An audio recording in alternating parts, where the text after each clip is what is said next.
With your Sports on Demand for Sunday, October 21st, I'm Alex Klein. This year's MHSAA football playoffs are now set. We have 13 teams in the UP that are on to the postseason. So let's take a look at the matchups. In Division 4, Big Rapids will visit Alma probably Friday night.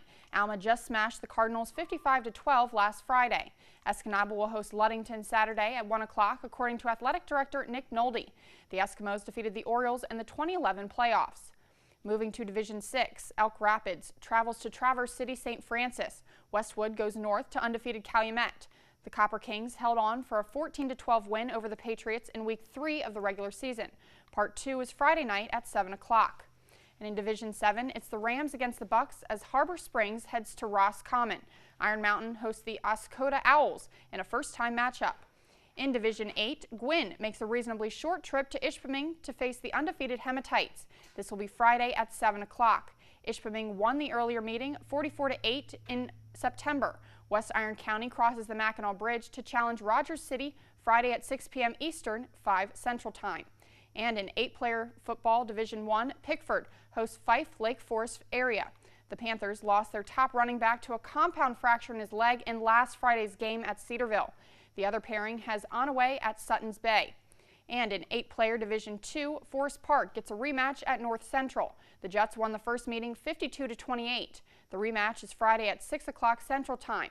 Also, Rapid River gets a second chance at Engadine. The Eagles won 30-12 2 weeks ago. This game begins at 7 o'clock on Friday.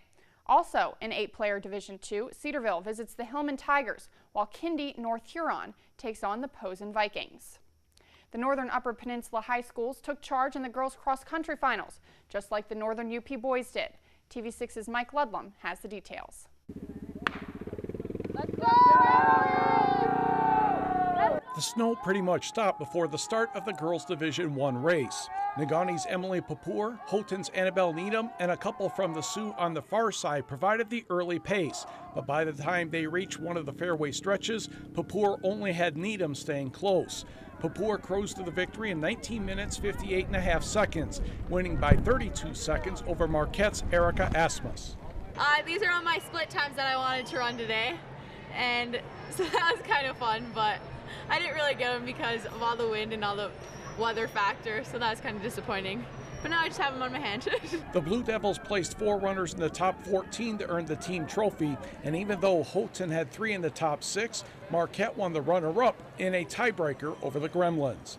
The Division 2 girls is easy to discuss. St. Ignace's Elizabeth Brecker crossed the line first in 20 minutes 46 seconds, 23 seconds faster than Munising's Maddie Paramaki. It wasn't easy because the wind was kind of pushing on me the entire time, but I'm kind of used to it because I run in it every single day. And I run a little better in the cold anyway. Hancock dominated the rest of the top 10 with 6 of the next 8 finishers to easily win the championship. The Saints were second, followed by the host Mustangs. I correctly guessed the top 3 pace setters in Division 3, Castle's Lila Raudiola, Mid-Peninsula's Daisy Anglin, and Superior Central's Danica Walters. Walters broke away to take first in 20 minutes 38 seconds. I certainly don't run better when it's hailing a little bit at the end and kind of snowing a little bit, but yeah, I don't know, I think that it was kind of fun. Raudiola didn't need to be too disappointed with third. She had teammates cross the line 5th, 6th, 7th, and 9th for a very easy UP title. Cedarville was second, followed by Mid-Peninsula. The site for next year's event has not been determined. Mike Ludlam, TV6 Sports, Munising.